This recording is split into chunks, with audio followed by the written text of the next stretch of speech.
Hello, my name is Kay. Welcome to the K Touch, where we have art with conversation. I am very privileged to introduce Sean Tyler Foley, who is a versatile performer. He has a lot of experience performing on stage, but also has notable appearance on TV and movies as well. So Sean has been on Freddy versus Jason. He's also been on Carrie, and interestingly, he's a keynote speaker and has written a book, The Power to Speak Naked.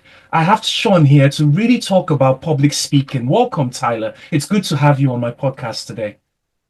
Okay, it's a joy and a pleasure from one artist to another. Thank you for having me on. You have been around. I've seen you on a number of podcasts. I think you've come up to close to 300, and you have a lot of interesting things to say. And I'm going to be picking your brains on public speaking. And a lot of the questions I'm going to be asking, like I like asking questions that would possibly throw people off balance, but I think you're going to be able to handle some of the questions that I have here. But let me just start off with your journey. How did it start for you, this whole idea of public speaking? I mean, very similar to the line in The Princess Bride, Vicini said, go back to the beginning. So here we are at the beginning. I, I was a born performer. Like I was always that kid at the dinner table who would, we'd have family dinners and I wanted to show people, something on the piano or the painting or the drawing that I had done or, do a magic trick or something like that. I was always looking for that validation. And at a very early age, like elementary school, first grade, my teachers recognized that in me. And Mrs. Nielsen quickly put me in the Christmas pageant as Joseph, and that kind of started that journey on stage, right? Where I got to be the center of attention and get a laugh. And I'll never forget that pageant because it was the first time that I did make an audience laugh. And then I remember at the very end of it getting a standing ovation, and if nobody's ever felt a standing ovation in their life, I mean, it's just parents being polite. I don't know that we did anything in the nativity that was, worthy of a standing ovation in reality. But it was an amazing feeling to have, and that really set me on this path of performance. I did my first professional acting job a year later. And then I've been on in the theater ever since. In my late teens, I transitioned from theater into film and television. As you said, I've got, some really fun, notable credits. The newest one with a wonderful UK export, the amazing Jude Law. I got to I got to do a thing with him and Nick Holt called The Order, which is just a phenomenal film, amazingly directed. I've come across that. I haven't watched it yet, but okay. Okay, you just gotta. It's such a good show and powerful and needed at this time. It's based on a true story, and it's events that took place in the early 80s. And the fact that it's still an issue and still poignant today in 2025 is, speaks to its relevance. It speaks to its relevance and the way that it was shot too. It doesn't placate to an audience, but it also doesn't talk down to an audience, but it also doesn't talk up to one. Like you get some of those movies that really try to be super artsy and pretentious. Yep. This one is a movie for a movie's sake.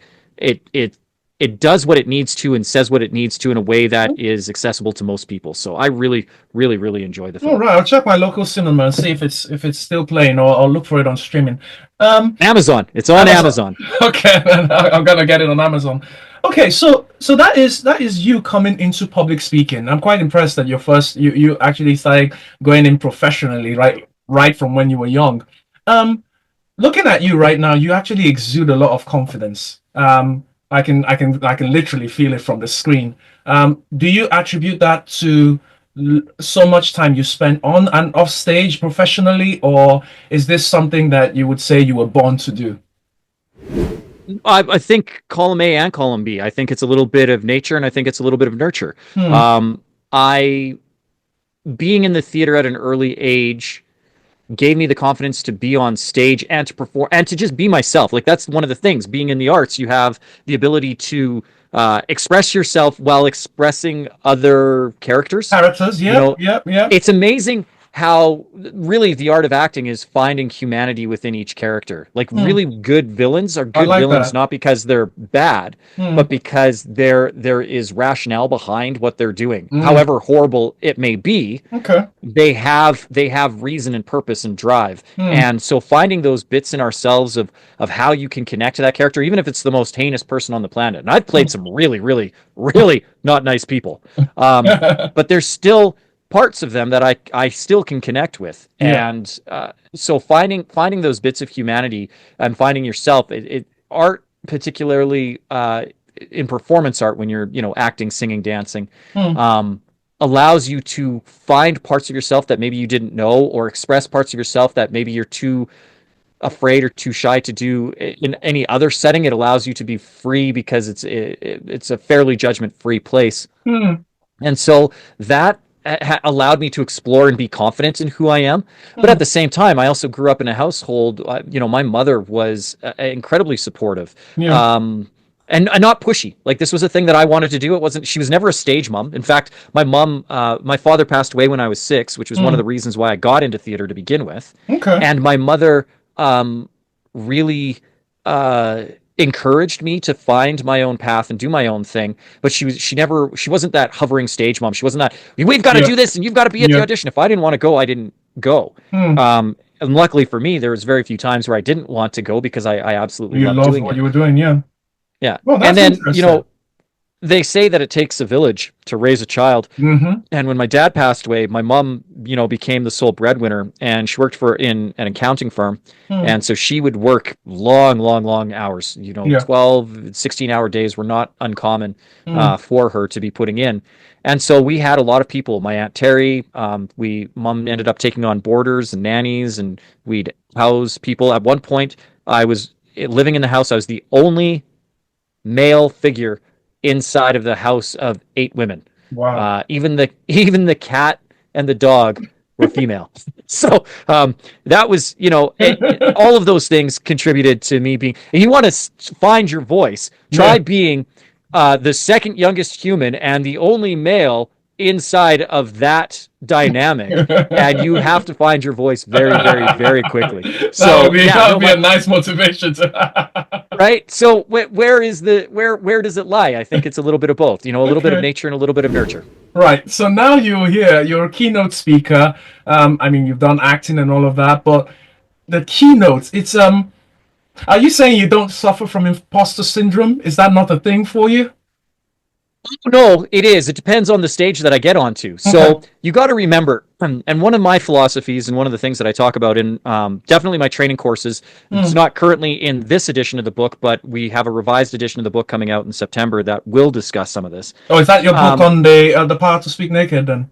Yeah, the power to speak naked. We've got a couple of different things that we talk into it. And so the new edition of that's coming out, and definitely my training courses, I talk about how we are always 3 things at once. We are, and so to somebody, we are a mentor. To somebody else, we are a peer. And to somebody else, we are a student. We are. If you are truly living life, you are those 3 things at the same time. Right? Somebody is looking up at me right now, going, "I don't know how you do that." And I would love to be able to do that. Can you show me how to do that? And then it is my job to then mentor that person along as a mentor. There are people that I am doing this with that are about my same level, where we are peers and we are learning together and we are at about the same maturity within this business. And then there's people that I look up to and I go, I want to be doing it the way that you are doing it, and I'm learning from them.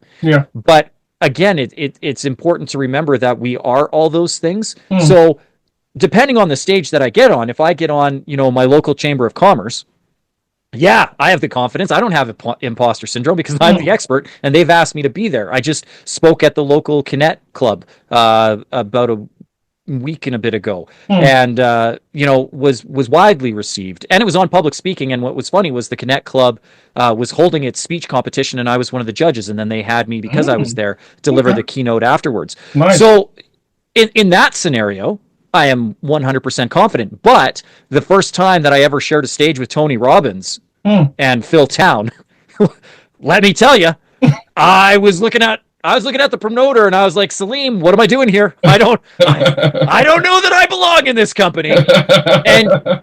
And yet the audience was very giving, very loving, Okay. because most audiences are. Hmm. The audience is on your side until you give them a reason not to Not be. So to. as long as you Okay. don't give them a reason not to be, they will continue to be on your side and continue Hmm. to be loving and continue to be supportive. Okay. And I recognize that. I've known that to be a self-evident truth for almost 40 years, over 40 years now. Hmm. So I know that all I have to do as a keynote or as a presenter or speaker is come and leave my audience slightly better than what I found them. And as long as I can do that, I've done my job. So it's easy to get over the imposter syndrome the few times that it creeps in. It Okay. doesn't creep in always, but it definitely creeps in. Okay. Glad to know that you're human. Me too. It'd be horrible if I found out I was a cyborg. That would just crush me. Okay, so let's move a bit further now. I'm going to be really look at analyzing your journey as a keynote speaker. Are you saying in all the speeches you've given, has there been any you've regretted or slightly assessed and said, how did that go? I want to know. I want to know your mental process when you've finally done the keynotes.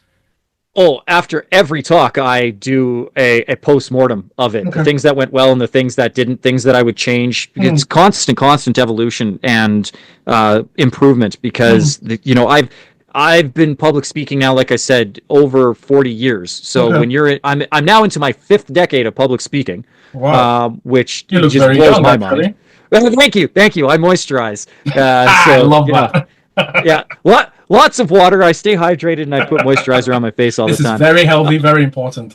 It is very important. And so, to that, I've been doing this a long time, and in all of that time, I have never, ever, ever, ever, ever, ever given a perfect performance or a perfect speech, Okay. ever. I have given some that I'm unbelievably proud of, that have gone really, really, really well.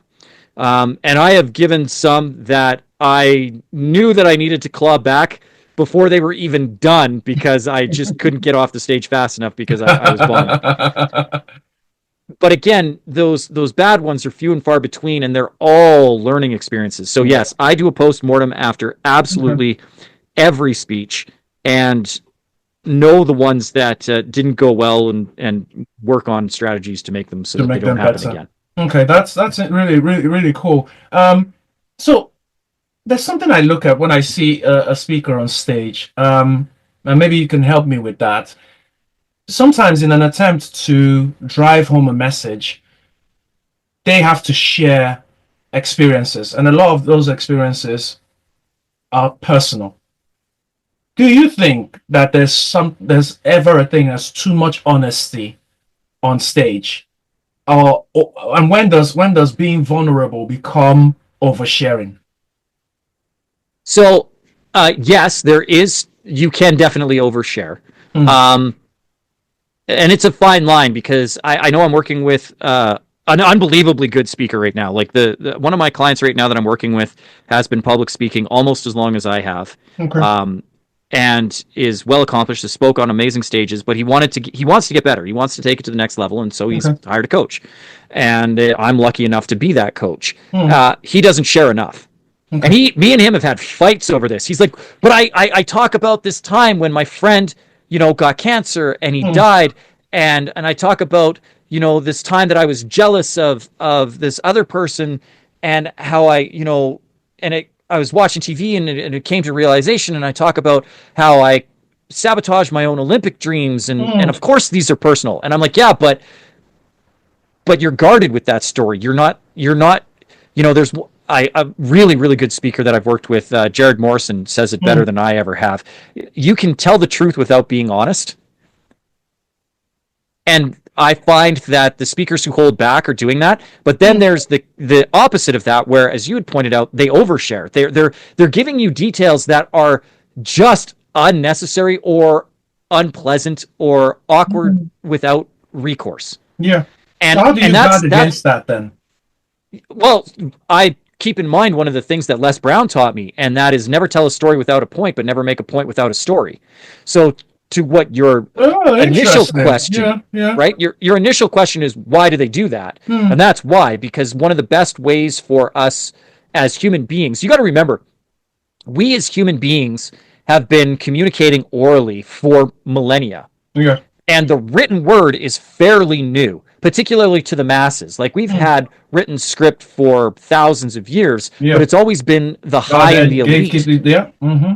right? So we don't, the written word, to be able to, go and pick up a book. Hmm. I mean, to even go to a public library, that is a concept that is fairly new in New. human Okay. history, like maybe 200-300 years Okay. of actual access Yeah, yeah, to yeah, the yeah. written word. Hmm. And but before that, we always had oral traditions, and those oral traditions were usually passed on through allegory and Hmm. story. And Yeah. it's through the stories that we personalize these experiences. I tell you, right? They say never judge a person until you've walked a mile in their shoes. Well, Okay. I can't physically walk in your shoes, Kay. Yeah, We're yeah, yeah. separated by an entire ocean Hmm. and a continent, Hmm. right?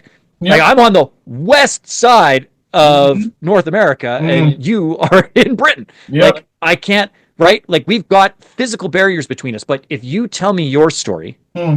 and I tell you my story and we have that communication, especially if I'm detailed, one of the things that I learned working with Bo Eason was the more specific you can make a story, the more detailed you make a story, the more universal it speaks to your audience. Okay. And I've seen examples of that over and over again to know that it's true.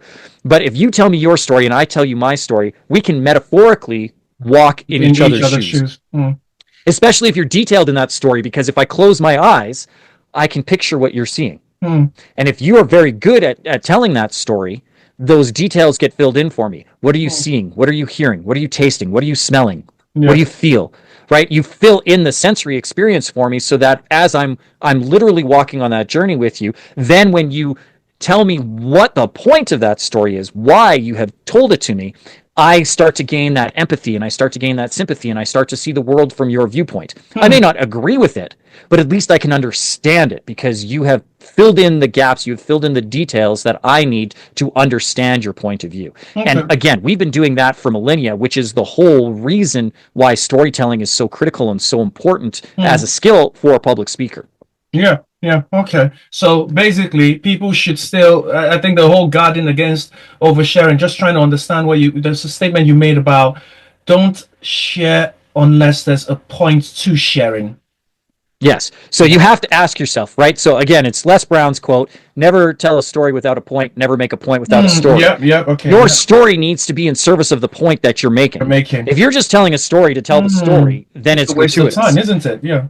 Yes. And again, what are the details necessary for me to understand it? So knowing your audience is really the key because what one audience needs to hear may be an overshare for another audience, maybe an undershare for another audience. So you really, really, really need to take the time to know what your audience needs, what their wants and desires are, really be able to tailor that story so that you are delivering at that optimal level. Okay. Thanks for that. Then, is there ever a time where you felt like your own advice? Because I need to be sure, I'm trying to understand with public speaking how much power or influence a speaker has over the audience. So, if you're giving advice, is there ever a time when you've had to backtrack on it or reassess and say, you know what, this advice, I'm not sure how far it's going to go? Yeah. No, I again, when I'm not talking about public speaking, I'm a safety consultant, and my philosophies and thoughts on safety and how safety is delivered have evolved over the 20 years that I've been involved with safety. And there was a time where, I thought compliance was the critical message and that we had to get people following systems and processes. And if they didn't follow the systems and processes, they weren't safe. There was also a time, and my philosophy on it has evolved. I still believe in 90% of this, Okay. but when it comes to safety, when it comes to anything, really. Mm. If we had a cancer in our body, Yeah. right? I come and I tell you, okay, you have pancreatic cancer. Okay. You say, oh well, I mean, I guess it's there. It's there. There's really not anything that we can do about it because it's a part of my body and it's a bit of my body now, and we're just going to leave it there? Or do you say, let's get treat rid it, of this. cut it out, get rid of it. I want it out of my body right now. And we tend to do the former with adversity within our workplaces and within our relationships. So, you know, I'll go and I'll be consulting with a company and they'll be like, oh, you know, and I'll be like, you have this really negative safety culture over here, and it's really centered around these one or two individuals who are constantly undermining you. Why don't you just get rid of them? And they're like, oh, well, that's Joe. Joe's been here for 35 years. We can't just get rid of him. Or worse, that's Ed. That's the owner's son. We can't just get rid of him. And I for a long time, I was very prescriptive with that in black and white, in that you're an idiot, just get rid of the cancer, right? You're an idiot, just get rid of the cancer. But I've come to realize that there is that other side to it. There is the relationships and the politics. And maybe you don't have to get rid of the person, but you do need to treat the cancer, right? So maybe you don't cut it out of your body, but you definitely start medicating it. and I've had to have that philosophy evolve because I definitely was of the very prescriptive black and white earlier on in my career. And had made that a keynote presentation and had put that out to hundreds of corporate facilitations where I was saying, just get rid of it. Just get rid of it. And looking back on it now, probably really bad advice, especially because I did it in a very powerful way that had the whole audience nodding along going, yep, we'll cut out the cancer. And was that the right move? 85% of the time, probably, but there is the 15% of the time where there was more subtlety needed. And even if we were pulling out the scalpel, maybe we needed to do it laparoscopically instead of just doing a full-on incision. Well, we're going to come to a few, because now I know I'm talking about your own experiences, but then I'm going to ask you a few things with regards to how to approach presentation. So just be patient with me on a few things. How do we know when a speaker is being real versus strategic? I ask this because a speaker is invited to come to deliver something. They obviously have an agenda, for lack of a better word. It's not negative, but there's an idea behind it. So how do we now know when, you know, they are really sharing from their experience or just sharing because they want us to get to the point, the end goal? So we just know. That's an instinctual thing. You know when a speaker believes what they say. You also know when you believe what the speaker says. And the two are not necessarily mutually exclusive. A speaker can believe 100% wholeheartedly in what they say and still not have you agree with them. But there's a real disconnect when the speaker is just saying words and you know for a fact that they don't believe them either. But we as right? We as human beings have an instinct around that. Maybe some of us are a little bit more honed than the others. But for the most part, we know, like you have a sense when somebody is full of it. Like you just know.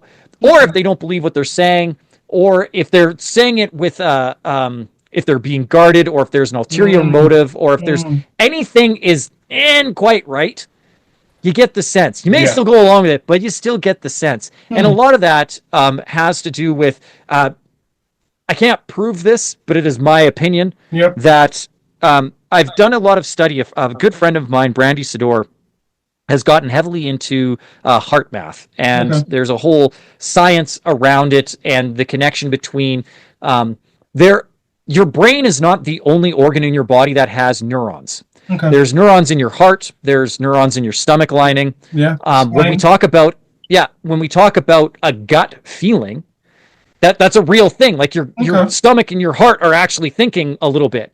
And they've done studies where you can get the brain waves in your heart, the electromagnetic pulses, like the EKGs. You can, when the heart and the brain are in alignment, that electromagnetic field actually grows. Okay. And I can't prove this, but it is my belief that it's that amplified magnetic energy Mm.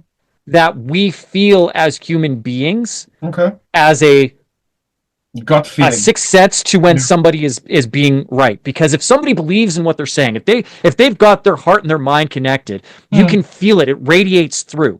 And it radiates through mediums too. Like Mm. you know when I'm jiving, even on a distance call. Mm.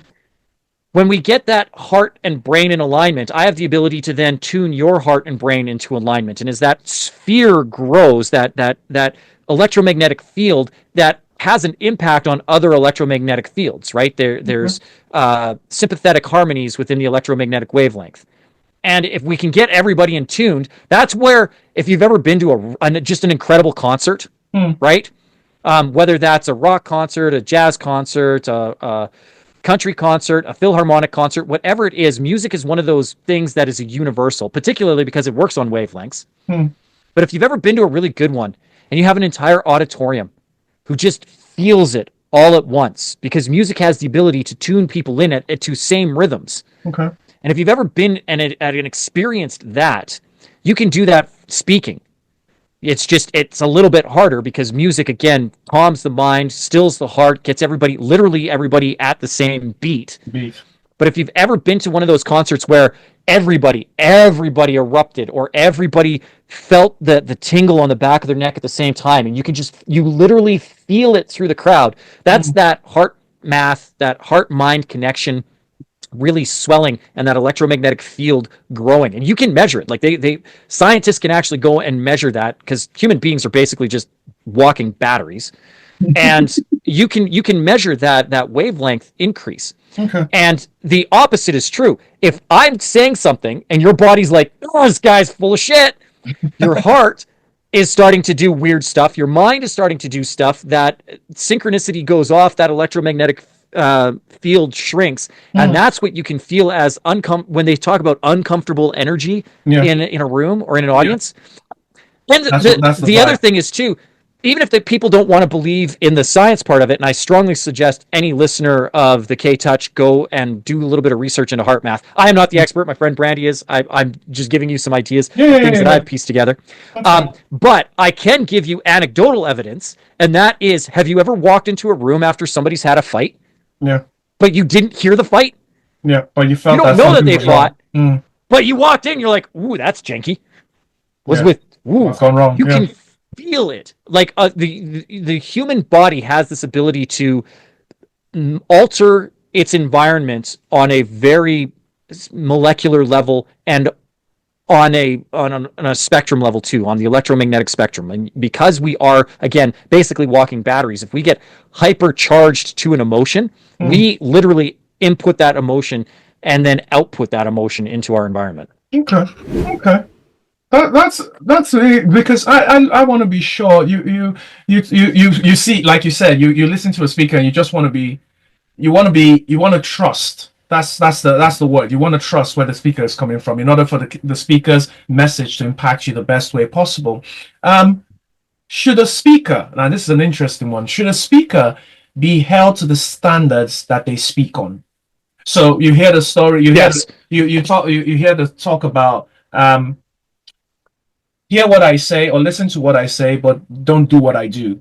Yeah. What do you think about Do that? as I say, not as I do. Yeah, not as I do. And yeah, and no, I think if you're going to say a thing, you need to live that thing. Okay. You know, it's one of the reasons why there's nothing in my book that I haven't done and won't continue to do. Hmm. And because it's all things that I know to be effective in what I'm doing. I would never, ever, ever, ever, ever, ever, ever ask somebody to do a thing that I'm not willing to do myself. And I think that's just good leadership, whether you're a speaker or whether you are a leader in the community or a leader within your own close work circle, environment, yeah. your household. Yep. It doesn't matter where you are the perceived authority. It's still incumbent on you to practice what you preach. And if you're not willing to practice what you preach, you definitely shouldn't be preaching it.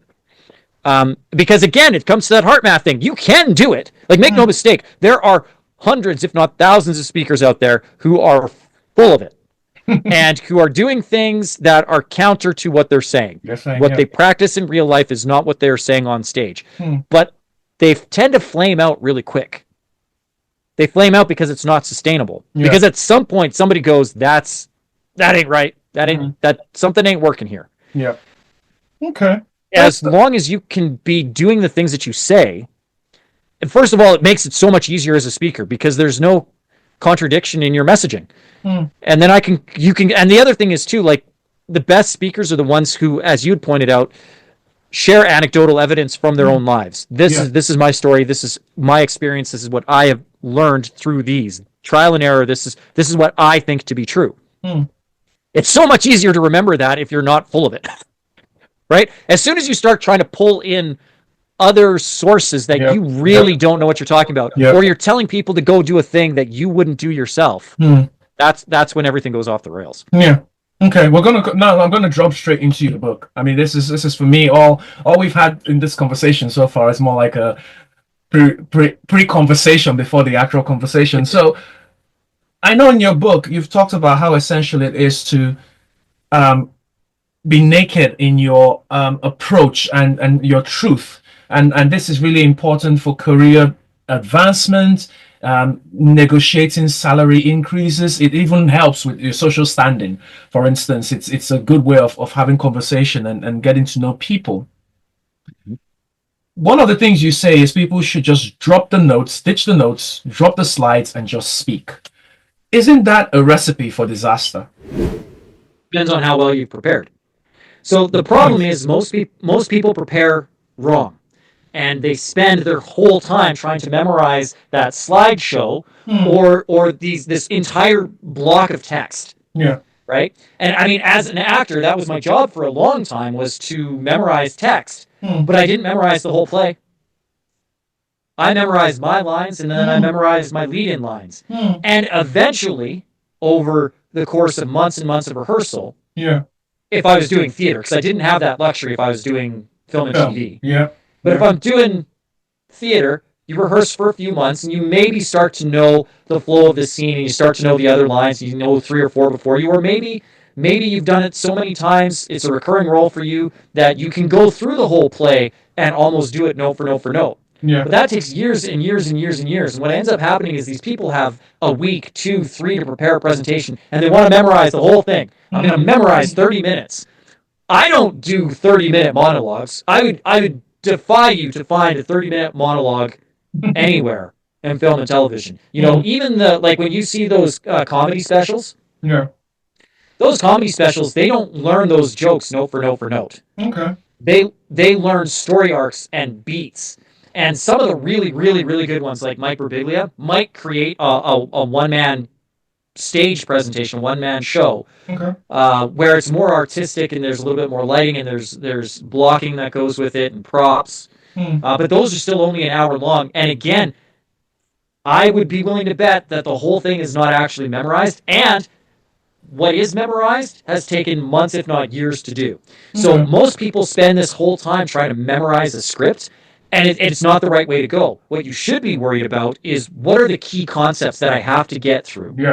And then again, never make a point without a story. Never tell a story without a point. If I need to give a presentation, what is my personal story that ties to this point that I'm trying to make so that I can illustrate that point? Because do you know what I know instinctually without having to memorize it? My stories. Because I've lived them. It's a lived experience for you, so... Exactly. So the recall is there, Kay. I don't have to memorize the words when I tell you a story. Because I know the story. I may not say it the same way twice, but it'll be really close 90% of the time. I mean, you pointed out, I've been on over 300 podcasts in the last year and a half. If you were to listen to it, I probably tell the same 4 stories on 80% of the podcast. Do I say it the exact same way every time? No, because it's influenced by the conversation that I'm having with the host and how we're coming to it and what point I'm trying to illustrate at that time. But I bet you I say it pretty close each and every time. And that's the real way to prep. The proper way to prep for a speech is not learning this big block of text, but rather reminding myself of the concept that needs to be communicated, and then practicing how to make that Yeah. concept Yeah. It land. makes it relatable, doesn't it? More relatable than mechanical. It makes it Yes. more natural, as it were. Well, and I'm glad that you used the word mechanical, because that's the problem with the script, is that I'm locked into this gear track. Mm. And if any of the gears slip, I have absolutely no way of making the machine continue to run. Yeah. The story that I like to tell about this is if I was to enter it into a GPS, right? I want to come visit you in the UK. Yeah.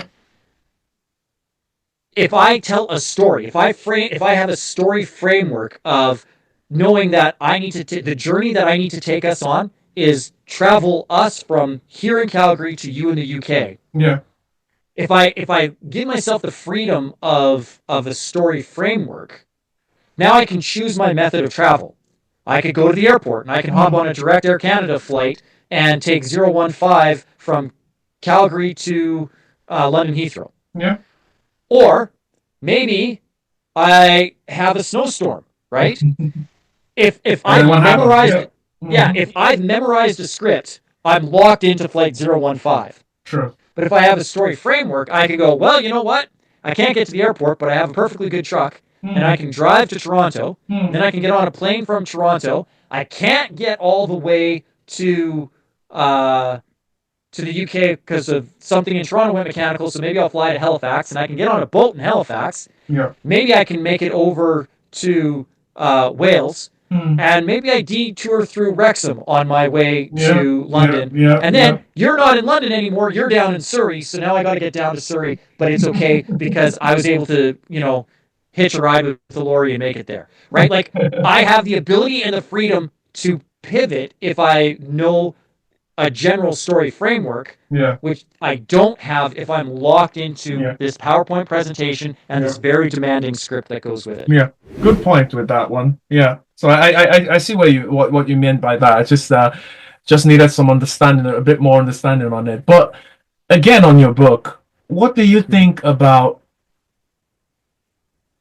being naked, being authentic, but through that going against societal, cultural, or professional expectations? So, for instance, in an attempt to speak, you would come out or appear rebellious against systems that have. There's so many speakers that their MO seems to be more to stir up as a result of their presentations. What do you think about that? I think it's effective if you're doing it for a reason and that you actually believe in that. That you're, again, why? It all comes down to why. Why are you doing that presentation? What is the point of it? If it is to... I mean, you look at people like Jordan Peterson. Yes. Oh, yes. Okay, so, and I'm glad that you bring a fellow Canuck up, because I do follow Jordan Peterson. I do not agree with 90% of the things that come out of Jordan Peterson's mouth. Okay. But I'm pretty sure Jordan Peterson believes everything he says. He says, yeah, okay. I don't believe Jordan Peterson is being contrary for the sake of being contrary. Oh, right, yeah. I think Jordan Peterson is being contrary for the sake of demanding that other people look at an alternate viewpoint. That, to his credit, Jordan Peterson doesn't feel should be considered an alternate viewpoint. He thinks it is the viewpoint. Yeah. And that what is contrary is the people who are still blinded to what he feels should be reality. Okay. And I think that is part of his appeal and his magnetism for the people who really enjoy listening to him. And it's part of the frustration for those of us who don't necessarily agree with him. But you understand that he has to be authentic in order to pass his message across. I believe him to be an authentic person. Now, that said, I know other people who try to duplicate what he does in a very unauthentic manner, and they, again, get a short-term following, but then it shrivels fast because they don't have the actual underlying conviction that somebody like Jordan Peterson has. Jordan Peterson is willing to stand up to his certifying body and say, I will not bow to your demands, even if it harms me on a professional level in this sphere. Because by holding to my conviction here, I am able to better serve over here. And at some point, he has weighed the pros and cons of that and feels that holding on to his convictions on this side is more important to his integrity, to the people who he wants to follow, Yeah. versus this. Again, to his credit and disadvantage in some cases. That's I like the way you've answered that. Yeah, because usually speakers, not all speakers, but some, by virtue of what it is they say, it goes against cultural norms and all of that. So and they have to be ready to handle the consequences that come with that. So here we have the rise of the internet, we have the rise of social media. How much responsibility do you feel, if any, speakers should have in terms of how their words are interpreted and actualized? That's a good question. I think it's not just speakers. I think that anybody with a platform who is communicating an idea has an obligation to ensure that the thoughts and the theories that one is putting forward are understood by the intended audience. Okay. The flip side to that is anybody can interpret any word in any way. Yep. And if you misinterpret my words, that's on you. Yeah, because I can't blame the speaker, right? But if you come to me and say this is what you said and I don't correct you, that's on me. True. No, one of the things that I talk about in my book is the importance that speakers have on making sure that if you are saying something, that your audience is understanding it and having multiple checkpoints within that presentation so that they don't walk away with a misinterpretation. How do you then? How do you measure that? Is it by asking questions, direct questions like, "Do you understand?" Yes. Yes. Well, and it is actually that simple. More specifically, I do some directly and I do some indirectly. Okay. One of my favorite things to do to make sure that an audience is staying engaged is ask them to share. So, turn to a friend, turn to a partner, turn to a stranger, whatever that instruction is, and share one thing that you have taken away from this conversation in the last 10 minutes. And then they turn and they share. Then I will do a little bubble up. Okay, what were some of the takeaways that we've had in the last 10 minutes? And the people will talk up. That is my opportunity to hear what has been perceived as my message. And then if I need to course correct, the other thing that I could do is if I don't want to do the public bubble up because maybe it's early in the day and people don't quite have that trust that I'm not going to turn that share around on them, I will walk the room and listen to what people are saying. Okay, everybody take 5 minutes, turn to a partner, and each of you take 2.5 minutes to say what some of your takeaways are. And then I can listen. And as I listen, I can monitor. And then when I come back and get the presentation back on me, I can say, okay, that was really great. Some of the things that I heard in this conversation, and correct me if I'm wrong, some of you felt this way, some of you felt this way. That's great. And just leave it, or that's great, but, and here is the asterisk. And allows me to make sure that my message is landing in the way that I've intended. Does everybody need to do that? Absolutely not. And depending on the medium that you're communicating through, you may not be able to do that. I mean, you and I are having an excellent conversation that is organic and live right now, but many of the people who are going to be consuming this are not going to be able to interject live with us. They may put comments down afterwards, and if we monitor the comments, we might be able to see that and be able to do some of those things. But not all medium allows for it. But you should still be conscious of, again, it comes down to conviction. If you believe in what you're saying, then there shouldn't be too many issues with misunderstanding.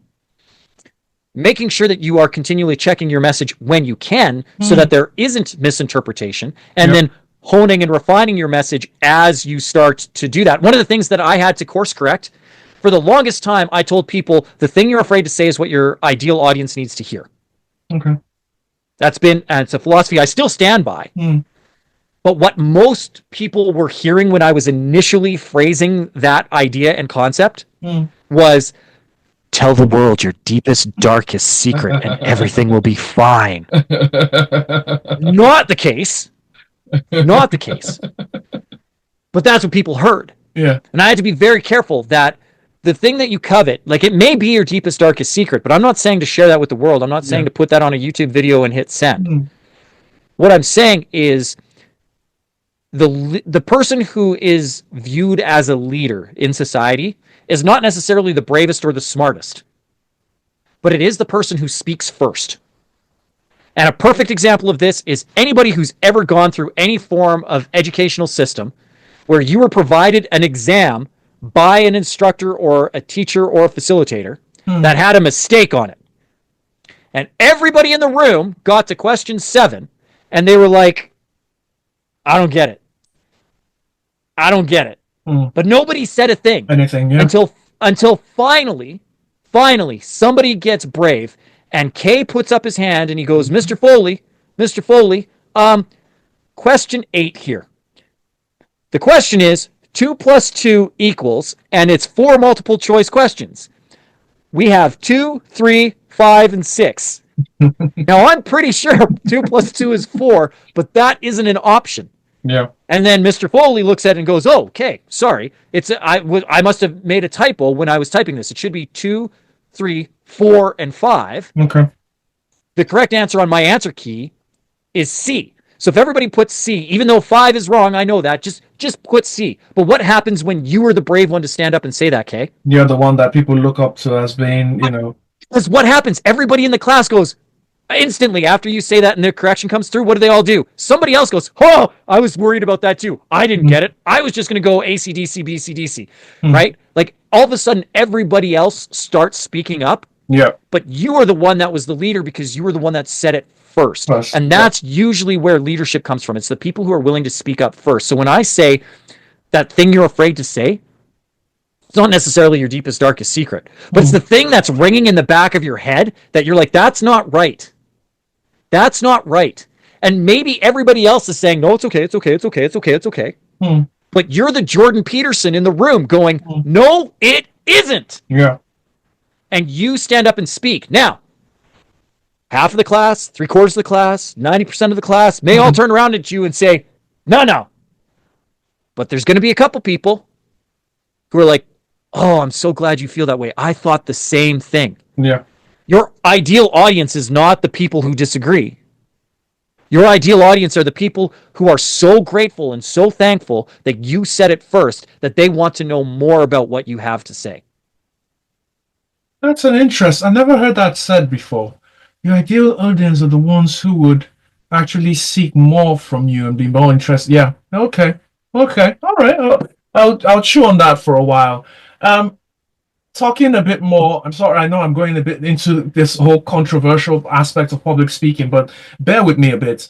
What do you think about policing free speech? So the idea of, because everyone says they want to be able to speak freely, but we also know that there might be consequences from that. But who then gets to police free speech? What are your thoughts on this? I think we as society should be policing our free speech. Okay. And I understand, I am a large proponent of freedom of press, freedom of speech, that we should have the ability to speak what's on our mind. But I think what is missed with that, and what comes with our social contract, is we can't then be surprised when there is reaction to the things we say. And we can't be mad, and we can't put it out and be like, no, you're wrong. Yeah. Well, no. What you're saying is your opinion, and you are entitled to your opinion, and you're entitled to express your opinion. But you are not carte blanche protected from the repercussions of expressing your opinion. Yeah, true. That is, and that can't be legislated. That can't be a law or a thing. That just needs to be part of the social contract, and understanding where is this message appropriate.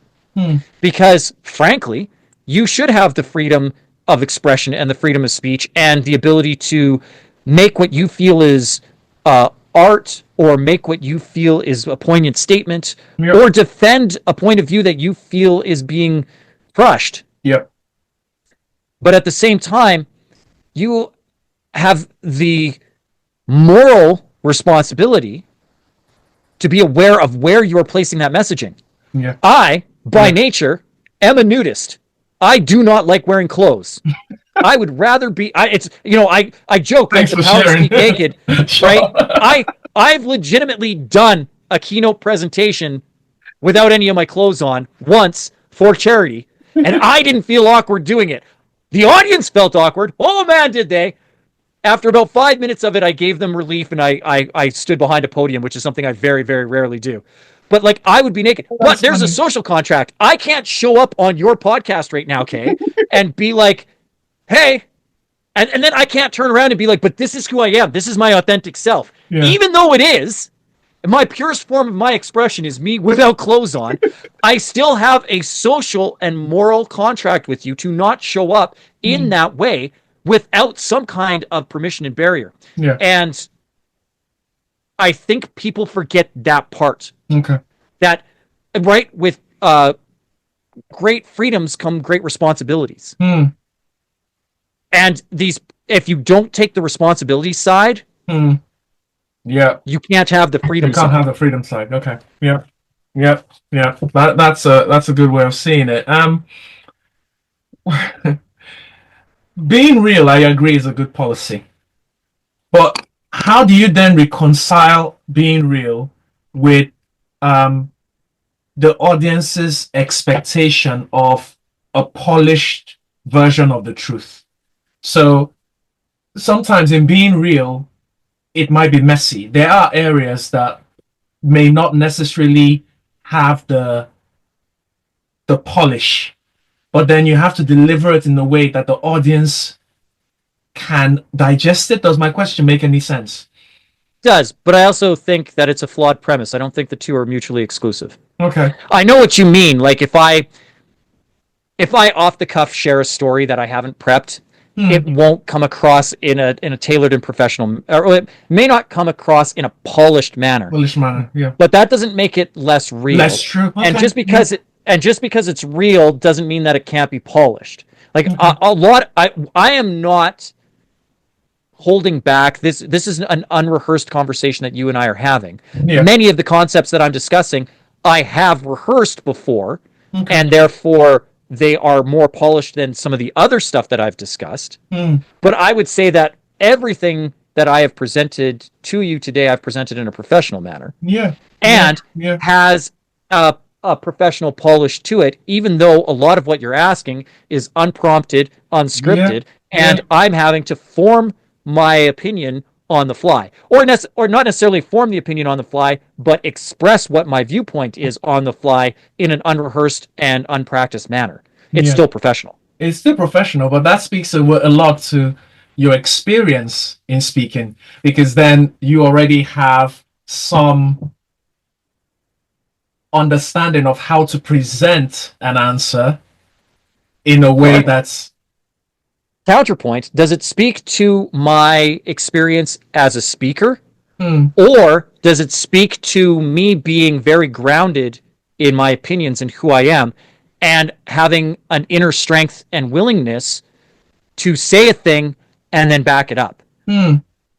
Okay. I would argue that it's actually the latter, not the former. Okay. Because I know tons of people who are professional speakers who've been doing it 30, 40, 50 years who still have an inability to back up the things that are coming out of their mouth. Yeah. Okay. So I would say that it's more that I have strength in my convictions, and I'm not willing to waste your time or my time by saying something that I think sounds good versus what I know to be true in my heart. Yeah.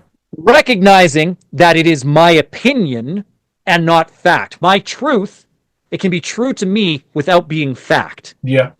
And because I am willing to embrace that as my reality, I'm willing to express any opinion that you ask me based on my current viewpoint. And then if you want to provide further detail or context to it, I'm willing to then factor that into how I continue to view the topic and then represent it. Now, does it help that I've been public speaking for 40 years and I can use my words real fancy like? Absolutely.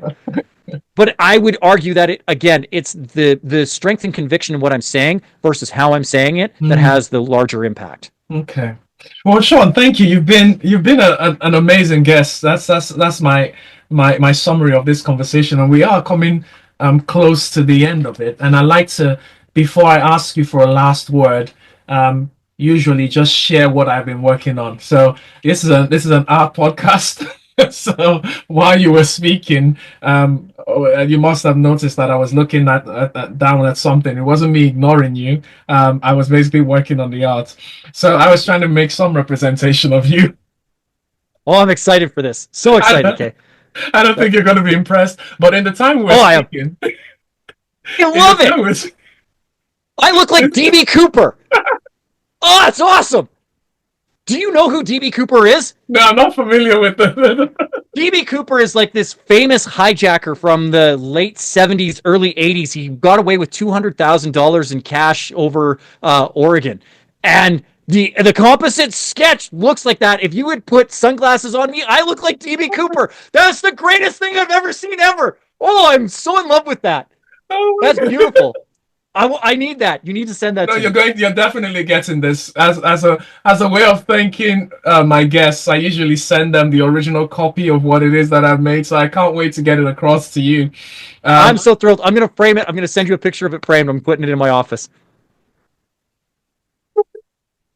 No, but honestly, I wanted to really appreciate you for this. But before we come to the end of this, do you have a last word for anyone who's considering the whole idea of public speaking as something to aspire to? And yeah, do you have anything to encourage them? Would. And I would say that, we alluded to it in our conversation. That thing you're afraid to say is what your ideal audience probably needs to hear. Um, and so many people feel that they can't public speak, that they're afraid of public speaking. You're not afraid of public speaking. You may be afraid of public judgments, but you're not afraid of public speaking. We speak publicly on a daily basis, or commerce as we know it would collapse. Anybody who's ever been to a restaurant and ordered food has spoken in public, probably talked to a stranger if you didn't know your waitstaff, and gotten the thing that you wanted because the food that you asked for came to your table. So you're not afraid to speak in public. You're not afraid to speak to strangers. You're not afraid to ask for what you want in this life. What you're afraid of is public judgment. And that is usually the biggest barrier to people expressing themselves. And it's a disservice to the world because you have no idea the impact your story could have if you don't share it with the world. And if you'll indulge me, you never make a point without a story, and you never tell a story without a point. So I would like to illustrate this point with a very brief story. A good friend of mine does a presentation called the 10-Minute Time Machine. And the 10-Minute Time Machine is about basically a decades-long struggle that he had with mental health and addiction, where he felt that the world, and particularly his two young children, who at the time were like 6 and 8, would be better off in this world if he were not in that world. And he spent a decade trying to find the perfect combination of alcohol and narcotics that would allow his body to drift off peacefully with minimal intervention on his part, that would still keep his life insurance intact so that his kids would get the money. Now understand that for a living, this man sells life insurance. So talking about his idolization, his mental health issues, and him wanting to unalive himself, not very good for business. Probably not a great thing to present publicly. But he does this presentation. And me and him were both speaking. He was the final presentation. I was the second last presentation of a large conference, 2.5-day workshop with multiple speakers coming in. And I gave my presentation, and then he gave his presentation. And the way that he delivers it, it's about a 45-minute one. You laugh, you cry, you laugh some more, you cry a lot.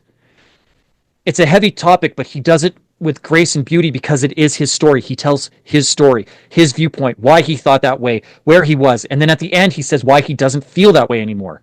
Because the whole point of the 10-Minute Time Machine is he talks about the day and the specific moment when he got that combination right. See, he'd been divorced from or separated from his wife for many years. She had full custody of the kids because he was a struggling addict, in and out of rehab. Never could make it stick. Always relapsed. And one day he'd feigned sobriety just enough at a family function that in an act of desperation, because his ex had not had a break in years with the kids, she just needed time for herself with her new partner, just to go on a date just for a couple of hours. And he had feigned sobriety enough that they trusted him to take the kids. So he took his kids. Normally it had to be supervised, but this time he got them unsupervised. He put them to bed, did the bedtime routine. But what happens when you're an addict?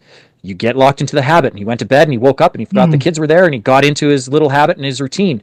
And that day, of all the days for it to happen, he got it right. And he talks about the moment where he started to feel that everything was happening and that he was actually going to be successful in his mission. And then his son leaned over his couch because by the time he got this right, it was 5:30, 6 o'clock in the morning. And his son was standing above him and he says, "Daddy, are you okay?" And at that point, my friend's eyes snapped open and his whole conscious and being, he was having an out-of-body experience. He was floating above himself and he was like, "No, this can't be it. You can't do this. Not in front of the kids. Why are the kids here? The kids shouldn't be here. You can't be here. It can't be now." And all he could muster in this stupor was to say the word help. And his son phoned 911. The ambulance came. My friend was legally dead at that point. They managed to resuscitate him, revive him. They got him into emergency. They pumped his stomach. They were able to bring him back to life. Yeah. And he tells this story as a warning because he knows what that idolization is like, what feeling like that's the only option is like. And he explains to people, this is where I'm at. This is where I was at, but this is what's on the other side of it. Yeah. There's two options there. And option B is permanent. Option A is to not do it, and you should take A. And this is why, and he explains it. Anyways, he gives this speech. It's phenomenal. I've seen him do it a couple of dozen times. Every time he knocks it out of the park because he's a phenomenal speaker and orator. In the audience that day was a lady by the name of Charlene. Charlene had been gifted tickets to this event by a friend. She went to be polite. It happened over a Friday, Saturday, and a Sunday. And on Monday, she'd picked up a spot up in the mountains overlooking the lake that she too was going to make that ultimate decision. But then she heard my friend speak. And she reached out to the organizer and said, "Listen, this is where I'm at. I need you to take my gun. And I need you to get me help." And the organizer reached out and we all got together and we made sure that she received the help that she needed. Fast forward 1 year later, she reached out to the organizer and said, "Listen, you know what happened last year. This is where I'm at. I'm in an amazing headspace. I feel compelled to share my story. Can I do it?" Now, was she a polished speaker? No, okay, she wasn't. I was privileged that I got to work with her a little bit and help her out, but it was her story and hers to tell, and I just said, "You just tell your story." And she did. She told it from the heart. It wasn't polished, but it was real, and it was honest. And when she finished, 3 people in the audience reached out to her at various stages of planning and said, "I need help and your story impacted me." So by my friend sharing his story, even though he sells life insurance and probably shouldn't talk about the ways that he was planning, he managed to impact another person, another human being who is still alive today because of what he shared with her. And then she shared what she felt she needed to share, what she felt compelled to say, and 3 people are still alive today because of that. And I don't know how further out those ripples go, but I'm sure they continue to stretch. The point is, you never know the impact that that story will have, whatever your story is. You may feel it's insignificant, or that you shouldn't share it, or it's not something that polite people talk about. But if you say it in the right way, in the right environment, you have no idea the ultimate impact that your story could have. And by not sharing it, you are doing the world a disservice. So, if I could give one message to your audience today, that is it. That you have no idea the power of your story until you speak it into the world. And if you need help discovering it, there are thousands of coaches around who would love to help you discover the power of your story and how to share it effectively. And just go find those people that you resonate with, that you can work with, that can help you be that better version of you, and go and get your message out to the world. Thank you, Sean. That was a very balanced last word there. Please tell us a bit more about how to reach out to you if anyone's interested in contacting you. Well, the best way to find me is through the website, which is SeanTylerFoley.com. Sean is spelled the proper Irish way, SeanTylerFoley.com. But that's probably going to be posted in the show notes. So before they come to my platform, Kay, they're already on your platform. So what I would ask humbly is, since they're coming to you and listening to the K Touch, and that's how they've been introduced to me, Yep. Before they get off your platform and come to mine, I would ask that they give you a 5-star review and say why. There's a little comments section there, and it's not just for decoration. It's not just to separate the stars from the show notes. That comments is for people to use to tell Kay what it is about the show that you enjoy. What was one of your favorite guests? What was one of your favorite artworks that he's ever done? What is one of the favorite conversations? What was something that made you think? What was something that you hated? What was the thing that really bugged you? Let Kay know, because that's going to help him bring on better guests to serve you. It's going to help you because you're going to get better guests to serve you. It's going to help me because the more people who are being served by this, the more people will potentially see this episode, the more people will see me. Yeah. So we can all help each other by you giving a 5-star review to Kay for the show that you're already enjoying and consuming and have gotten to an hour and 5 minutes into. So you've obviously enjoyed this one. So give it a 5-star review. Tell Kay why. And if you're willing to give the show a 5-star review, if you come to SeanTylerFoley.com, we'll give you a free PDF download of The Power to Speak Naked so that you don't have to spend the $17.95 in stores. You'll just get the PDF for free. I'll give you access to my Drop the Mic speaker series, which is a series of 7 5-minute videos. You can digest them over a week, make you a more powerful, more confident speaker. Insider tips. They're real easy to implement. No fluff, just meat and bones. We'll also invite you to my Endless Stages Facebook group, where you can join, find a peer supportive group, test out your stuff in a very supportive environment, tell us your stories, share, learn some things. I go live every Tuesday at noon Pacific, 3 Eastern, varying times across the world. You can do the conversions. All of them are then recorded and uploaded, so if you can't make it to the live, you can see all of the recorded content. All of that is my gift to you, but only if you give a 5-star review to Kay. No 5-star review, no free gifts for you. Sure. I can't say how wonderful it has been to have you on this show. I can clearly see why it is that you are seen as a renowned speaker, and as far as I'm concerned, just a very nice person, an easy person to engage with. Thank you so much for taking out the time to talk to us about your experience in public speaking, for sharing your journey, for talking also about the power to speak naked, and just generally tolerating all the questions that I was throwing your way. It's been honestly amazing. Some of the best questions I've had in over 300 podcasts. I really appreciate the time that you put into them. Thank you again. So for the rest of the viewers, this is Sean. Follow him on his social pages, and yeah, just show him some love. I can't wait to have him on the show again. Until next time, it's goodbye from me. See you all next time. Bye.